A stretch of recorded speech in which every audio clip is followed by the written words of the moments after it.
Welcome to another edition of Believe in Giants. Bob Papa, two-time Super Bowl champion Carl Banks. And Carl, the Giants get their seventh win of the season against the Houston Texans. And then you couple that with Philadelphia losing on Monday Night Football.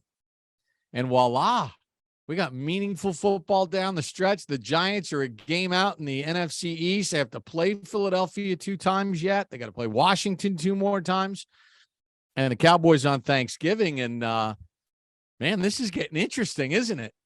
Yeah, this is fun. I think Giants fans would sign up for this last January any day. Like if you told them they're in the mix, not just improving, but they are legitimately in the mix, you'd sign up for it. And, I think when we look at these home games, the Giant fans are reciprocating for the effort and the performance that these players have put forth. They have made the fans have made differences at key moments in the game.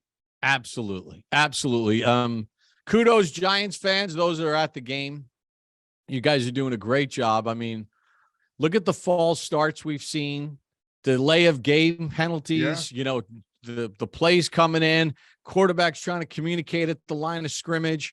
And, there's confusion. And next thing you know, they're either using a timeout or they're taking a delay of game or they're rushing a play, which is causing a false start. So, yes, Giants fans definitely deserve some credit here. And Coach Dable told us that yesterday when we talked to him. It's duly noted by the coaches and the players what's going on in the stands. Yeah, that Airbnb is off the market now. I think they've made that Giant Stadium, that house is now a home, and the fans have been just incredible. The Giants were one of 12 teams going into this weekend that had trailed in all 8 or 9 of their games, depending on how many they played. Teams had buys and stuff. And they were the only team that had a winning record. And for the first time this season, the Giants played a game in which they never trailed in. Now, you and I said in the lead up to this game, one of the things we'd like to see was for the Giants to sort of have a firm grasp on the game. Did Houston make it interesting at times? Of course. But it really felt like in this game, Carl, that the Giants were not losing this football game.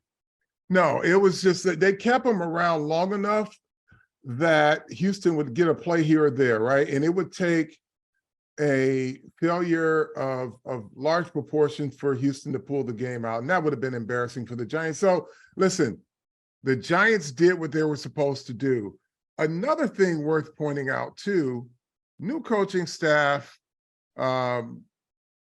they came out of the bye week as good as any team. Like they were fresh. Like the first quarter of football, 3 and outs. Right? They just established themselves. Now I got a little sloppy as games get sometimes, but the one thing I was looking for, okay, new staff, how is Dable going to handle these guys during the break, coming off the break? They came out extremely focused. And the coach said that he saw that in pregame warmups. He saw how focused his team was. And that makes it a lot easier for any coaching staff when you can go through those pregame warmups or those Friday practices and feel good going into the game. Dexter Lawrence is having a monster season, and couple that with when Leonard Williams is healthy, because Leonard Williams is one of those guys that does a lot of things that don't show up on a stat sheet. Now, I know 2 years ago, he had 11.5 sacks, which was a career high for him. But he's one of those players that doesn't accumulate tangible numbers that show, but is so important. And now having Leonard Williams back and Dexter Lawrence together, and Dexter Lawrence helping Leonard Williams out, that's a formidable duo on the inside. And then you see a guy like Henry Mondeau signed off the practice squad, who comes in and makes an impact right away because those two guys are balling. Yeah, and that makes it so much more difficult for offenses to really try to deal with the pressure packages that Wink Martindale brings. He's got a rotation of outside rushers, right? Then he brings safeties.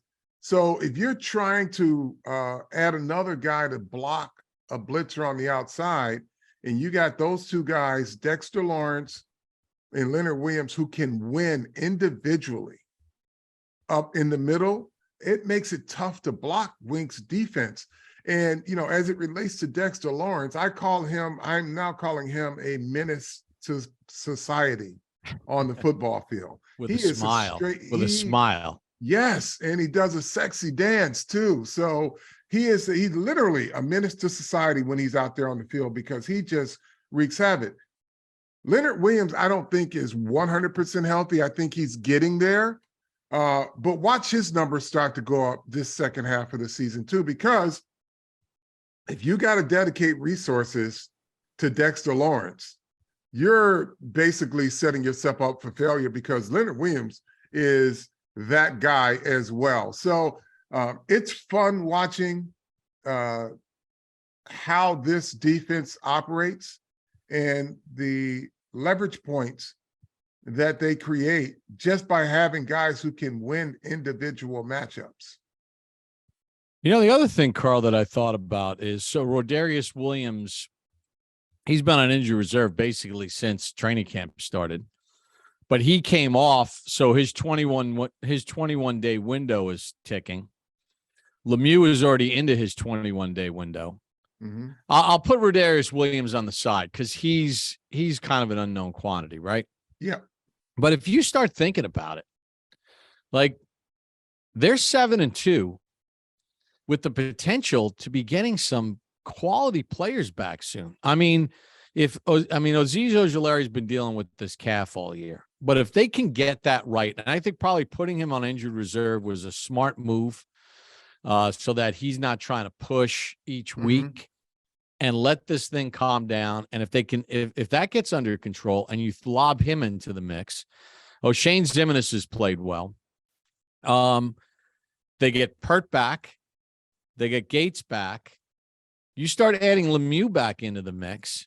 And suddenly this offensive line, which kind of looked paper thin, now you start adding guys into the mix that have legitimate NFL playing experience and are guys that can win and help you.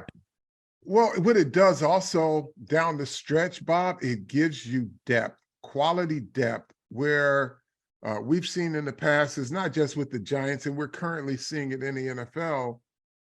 Teams start to thin out late in the year. They lose key players, and they've got to scramble to try to find guys. The Giants had a lot of guys that either started the season injured that were counted on or that have experience that are now returning, like Nick Gates, like Matt Pert, like Shane Lemieux. Those guys, and then again, Ojulari when he gets back, right? I didn't even, you know who I didn't even mention? Who was that? Duh. How about Evan Neal? He's not Evan playing. Neal, yeah. Think about that. What a doofus I am. Those are kind of the hidden, I don't want to say advantages, but hidden assets that they can now start to look at how they want to continue to impose their style of play. And we're going to get to that because I got to get this thing off my chest. But, this parade of elephants or parade of rhino configurations that they put out there. I love it. Can be intimidating, man. I mean, it's like, let me just get this off my chest now. Because go ahead, why not? This is our show. Don Sperling's not telling us, you can't go there right now. Yeah, no. I just wanted to build to it, but fuck it. This notion that what the Giants are doing is not sustainable. Oh, you just can't keep running the football. Oh, yes, you can. Wait a minute. Hold on. Newsflash, folks. 90% of the teams that won this weekend, including last night, had over 150 yards running the football. You want me to tell you why it works, folks? Is because everybody bought into the notion, it's a passing league. And they only cite 3 or 4 quarterbacks, Mahomes and Josh Allen and the kid in Cincinnati, Joe Burrow. Those guys air it out, right? Well, those guys got personnel to do that. Yeah. It would be foolhardy for any coach to say, you know what? We don't have to, but we're going to throw the ball 45 times a game just so that we can be in vogue with what the league says. Smart organizations, people, they focus on their strengths. Smart coaches focus on their strengths. You cook what's in the refrigerator or you don't eat in this league. Hey, look, simple as that. A perfect example. Why does Tennessee win the division every year? Number 1 seed. Last year, the number 1 seed, and Derrick Henry was hurt, but they still ran the ball. Like, they run the ball. I think the weekend the Giants beat the Bears, I did a little research for my SiriusXM NFL radio show. And that weekend, there were, I think, 6 teams that ran the ball for 189 yards or more. Mm-hmm. And all 6 teams won. Yeah. All 6 of them won. And Carl, I think it's to your point too. It's called the counter move in the sense that as the league has evolved to become very much of a passing league and all the rules are bent that way and the fast break offense. So what are teams doing? They're looking for fast inside backers. They're looking for sideline. Yep. Teams are playing the big nickel more to deal with tight ends and all that other stuff. And they're constantly subbing out with extra DBs and stuff. So what are teams doing? They're like, okay, let's put 3 offensive linemen on the field as tackle eligible, and let's pound the living crap out of them. Yeah, and listen, you know, I've had things to say about Tay Crowder at times, and he's playing so much better now. Jalen Smith, sideline to sideline guys, but they're not unique. Like, you get one of those big linemen on, and you saw it last night against Philadelphia. You see it now where they put an extra lineman in there and they get to the second level, and you have guys who are not accustomed to taking on blocks. So by the time they spot the ball, you're 2nd and 3, 2nd and 5.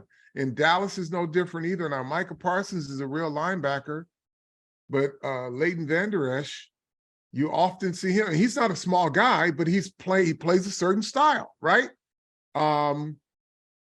You'll see him Velcroed onto a lineman, and by the time the running back is down, he's getting up off the bottom of the pile as if he was the guy that got tackled. I mean, it is, you know, we romanticize the passing game, the quarterback position, all of this stuff, right? We'll get into the season of, oh, this guy is the next franchise quarterback, because you better be able to run the football, and there's a premium on it. And this trend is not going to change over the next couple of years. So all of the folks who were discounting running backs, right, and saying, well, it's the quarterback that's the franchise. Look around the league. There are about 5 of them, 5 franchise quarterbacks. And I put the 5th guy in there is in Jacksonville because he's coming. The rest of the league, right? 27 other teams, 25 other teams. They all like the Giants. They wish they had a running game. What is Geno Smith right now? Excellent. Why? Because they run the football and he's a competent passer. He's more than a competent passer, but this is the best you've seen Geno Smith look in a long time, right? They can pass the ball with him if they need to, but they got a running game that gives them the balance that they need to run the offense on their terms. And he's got resources. He's got Lockett and he's got Metcalf there, right? A lot of teams don't. A lot of teams say, okay, this is what we got. I guess we're not eating this week because we have ingredients, you know, to make a fancy meal. Well, you got to make with what you got. And that's what the Giants are doing. A lot of teams that are successful right now are doing that. You know, the whole in Denver, let Russ cook thing. If they ain't running, Russ ain't cooking. Correct. And they ain't running. I'll give you, which is why Tampa and the Rams have not scored this year. They don't run the ball, but Tampa ran it this past weekend in Germany, which then opened up their offense. The other thing I was thinking about is this, and why I find it's very smart of Dable and Kafka and the staff to kind of come up with this concept of using Jack Anderson, Pert, and Gates as tight ends. Think about this, right? So normally you got your tight end. So the Jason Witten, Mark Bavaro, Gronkowski, Heath Miller. I'm talking about guys that were big time threats in the passing game, but also were very good blockers as part of the running game. Heath Miller used to play for the Steelers. I thought he was one of the best. I thought Witten was fantastic, and Gronk and Bavaro, even Belichick till this day waxes poetically about him. But most of your tight ends are now more pass catchers. And then you fill the rest of your roster out with a second tight end who's the blocking tight end. Sure. And then if you have a third tight end, he's that H-back blocking tight end kind of guy, right? Well, they can be reluctant. I mean, they're going to get in there and get their nose dirty and be reluctant or be willing, but maybe not as efficient. So now why don't you just tack on 80 more pounds to each guy, right? And guys who make their living and have made their living blocking in the run game, sure, and bowling people over and pulling his guards and all that other stuff. If I'm a defensive player, I'll take on the blocking tight end. Now I got to take on 30 pounds more, 40 pounds more, at probably 50 pounds more. Yeah. They're all over 300. They're 315, 320. What's a blocking tight end? 265? 265, and your edge rushers are probably 255 nowadays. Right. So now all of a sudden you got three dudes coming at you that this is what they do for a living. They're not thinking in their brain, man, I wish they'd throw me the ball. They're in there to eat people up. Yeah. I'd hate to be a defensive player looking at that thing. And you know what? John Harbaugh is saying, you're welcome. Because for as much as, people said their offense wasn't sustainable, just look at the elements that other teams are starting to employ. Big offensive lineman as fullback, or an offensive lineman type as fullback, a focus on running, controlling the line of scrimmage, and then getting into your passing game. Which takes us to the counter of a good running game. It should be a great passing game, or a really good passing game, play action passing game. And that's where you look at a team like the San Francisco 49ers. They marry their run pass looks together. The Miami Dolphins, Mike McDaniels does that well there. The Giants have, Darius Slayton has to continue to do what he's doing, because he is the difference maker at the wide receiver position. He flips the field. He can run by you. He's making big plays, big catches. And he runs good routes. And he runs good routes.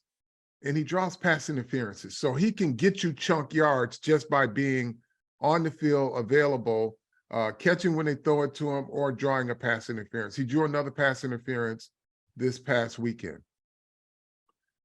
There are other role players on this team. Just catch the ball, keep the chains moving. You're not behind the chains a lot, which is a beautiful thing for this offense. But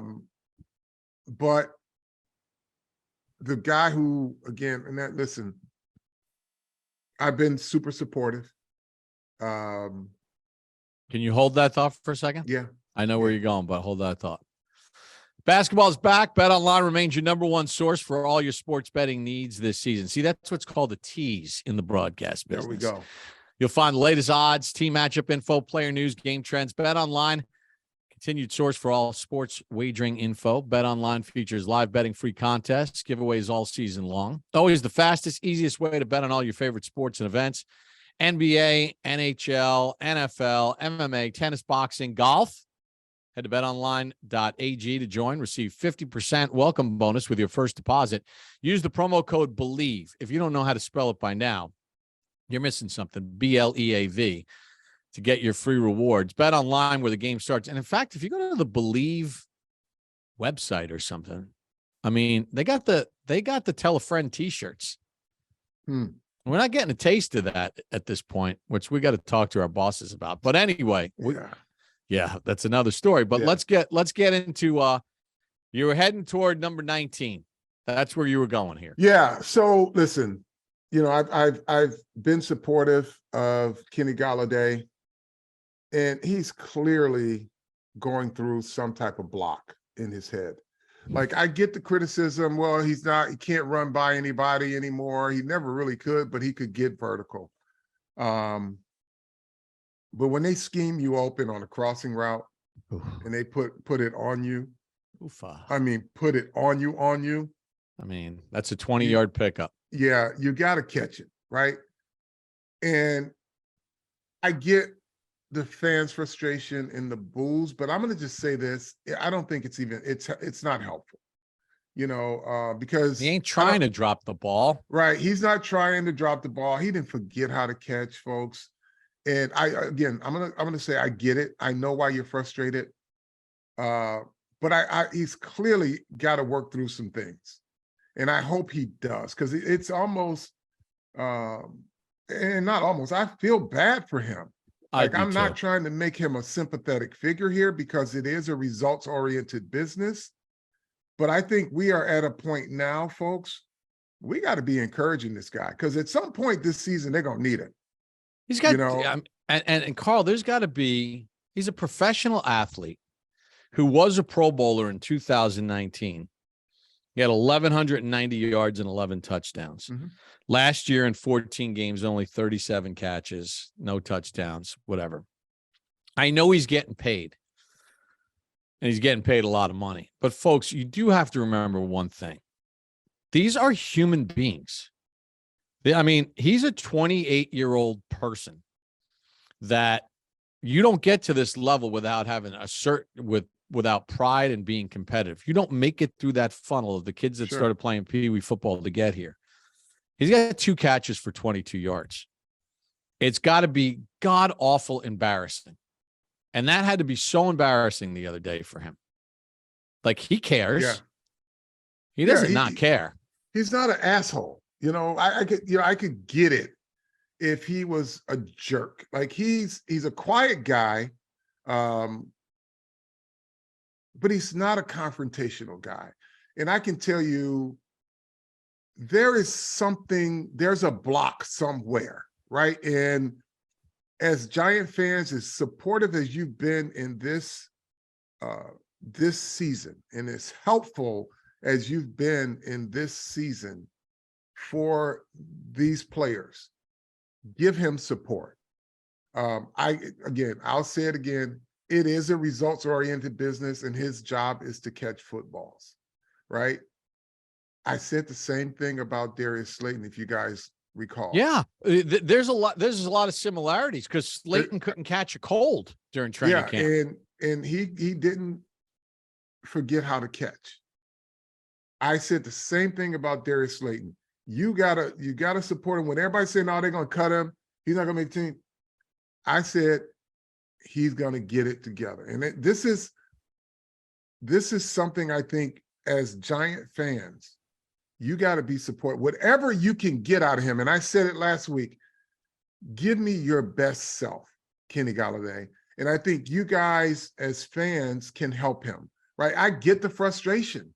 I'm frustrated too. But he ain't forget how to catch the football. He may not be able to run by you like Darius Slayton, but that's why Slayton's on the field. Right. But he felt worse than you guys can imagine dropping that crossing route. Yeah, and then getting benched. Good news is he didn't cost him a game with that. I'm just saying, he's not a bad guy. Don't treat him like a piece of shit, right? Be encouraging. You can the essence of fandom, okay, is the emotion that you guys express. I get it. I was frustrated when I saw the drop as well, right? But once you get that off your chest, you got to give him that emotional pat on the back and say, "Let's go, goddammit." Like, we believe in you. Go, believe in yourself, because there's something going on. And the pressure of like, I can't drop this one because everybody's on my case. As Giant fans, I'm imploring you to give him the energy he needs. I know you guys said, what is he giving us? Well, he's on your roster, right? And he did not forget how to catch footballs. It's something going on. And I think the more support he can get overtly from this fan base, the better he's going to feel about getting back on track. And it's not, whatever it is, like I said the same thing about Darius Slayton. You know, Slayton wasn't the same since that Monday night game, and he finally got it back, and he's on track, and he's contributing. Yeah, and listen, there's a lot of pressure on him this week. I mean, he's going against his former team. He's going to want to show out. He's going to want to make plays. I hope early in the game they could get him a ball. Maybe they can design something, a hitch or something like that. Just get the ball in his hands and let him get going, even if it's a 6-yard pickup, just to like build a little confidence in him. Because you're right. I think for this team to be successful, and listen, fans keep filling up our timelines with the same thing. You know, they got to get rid of him. They got rid of Tony. They can't get rid of him. They're not cutting him because the salary cap ramifications and implications are too great. Okay, there's nothing you could do about the deal that the team signed him to under the previous regime. He's not getting cut. Fans, you sending me these tweets. The trading deadline passed. They're not trading him. They can't trade him, and they're not going to just cut him. Okay, he's not getting cut. Right, and the thing is, stop focusing on how much money he made. If he were starting this league and he made minimum wage and he performed like this, you'd be just as upset, right? You wouldn't say, well, he's making X amount of money. You'd still be upset. My point to you is, the way this team is constructed, it's going to be all hands on deck every week. And the more options they have, the better their chances are at winning football games and getting closer to the thing that you fans never thought they could do this year. None of us, is get into the playoffs. So now is the time to circle the wagons around Kenny Galladay, rally him. He's going to make mistakes. The problem is he's not having enough opportunities to erase those mistakes, because with this Giant offense, the margin of error is so slim. They got to go to the next thing to get back on track or not fall behind schedule. Rally around this dude, because if the Giants can get up a couple scores in the game, you won't notice that miss, right? Because he'll have another opportunity. But right now, they got to keep it going, right? And they're not focusing on one guy because they can't afford to be in a position where teams can say, okay, here comes this play, or here comes that play. Like last year, you knew what was coming, right? But just listen, he's not an asshole. I get it. I'm frustrated too, but I clearly know that there is a block that you guys can help this young man with. And rally, like, be frustrated, but give him a pat on the back, afterwards. Scream and then pat him on the back and say, let's fucking go. Because he's a guy that you're going to need. And he is not a bad person, right? And though he's playing below what the expectations are, he's not a bad football player. He's not washed, as I say, but he's got, it's a result-oriented business. And he's got to take advantage of open opportunities, which he had. Let's just put that on the table, but let's not boo him out of here, man, because he's not that kid. And the one thing I love about Dable and this organization, the way they're running things now, is they're doing the meritocracy game. And I think that opens up a lot of eyes within the locker room. And I think it creates a trust factor with the entire team.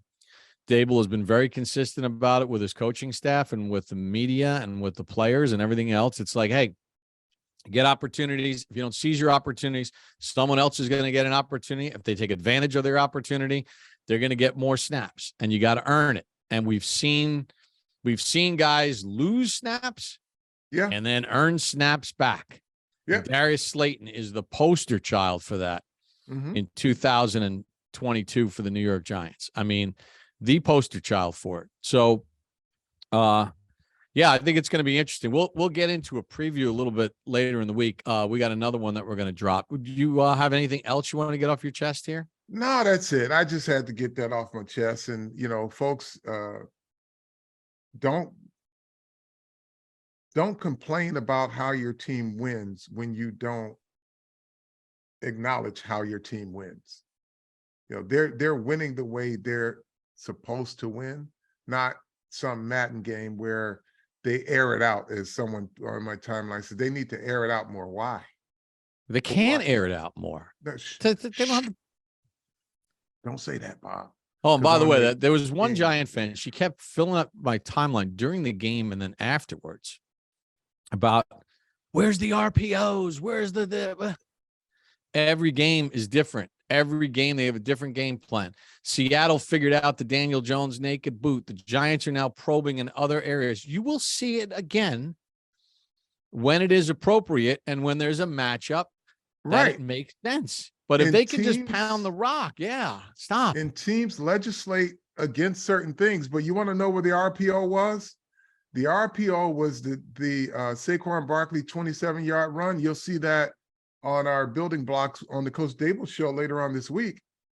Well, because Daniel Jones faked the bootleg, he pulled two defenders out of the linebacker position, which enabled Saquon Barkley to go the other way for 27 yards. That's RPO also. Great. We got to, you know what? I'm going to tweet that person back and say, watch the Coach Dable show on MSG, and you can watch the segments on Giants.com. All right, Carl, how do we like to end this thing? Tell a friend to tell a friend and stop bootlegging our T-shirts. Tell a friend to tell a friend to tell a friend. I love it. We're going to be back later in the week with a preview of the Lions, maybe even a special guest if we could work it out. So for Carl Banks, I'm Bob Papa. Thanks for joining us for this edition of Believe in Giants.